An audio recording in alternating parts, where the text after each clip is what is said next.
culturel et le correspondant en France de la Fondation Pierre Gianada, alors qu'on connaît beaucoup par des expositions à Aix, à Marseille.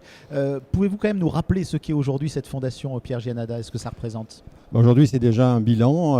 C'est en l'espace de 40 ans, enfin moins de 40 ans, depuis 1978, c'est 10 millions de visiteurs sur cette période, qui vaut à peu près à 700 personnes par jour. Donc on mesure le succès de la Fondation depuis ses origines. Et l'élan initiateur est très fort de Léonard Gianada, le mécène fondateur de la Fondation. Cette fondation est située où? Alors à Martigny, dans le Bas-Valais.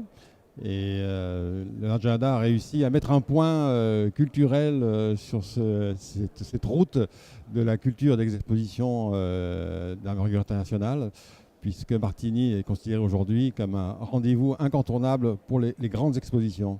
Et vous êtes le représentant de cette fondation en France. Quel est votre rôle? Alors mon rôle, c'est de faire le lien, justement, de représenter la Fondation lors d'événements comme celui-ci, et d'assurer également les liens du jumelage, parce que l'agenda est très attaché à cette région de Provence, puisque c'est ce qui l'a nourri pour concrétiser son projet archéologique. C'est en visitant les sites antiques de Vaison-la-Romaine notamment, et il y a le lien entre Vaison-la-Romaine et Martigny qui sont jumelés depuis maintenant 40 ans.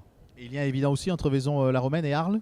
Et Arles, oui, on est sur la route de la romanité, bien sûr. Et d'ailleurs, à Martigny, au tépidarium de la Fondation, vous avez les deux statues des deux empereurs qui ont été à l'origine de Martigny, donc le fameux Claude qui est au musée de Vaison, et la tête de l'empereur César qui est à Martigny également. Donc les deux personnages, César et Claude, sont dans l'histoire de Martigny. Donc le lien est organique et déjà historique.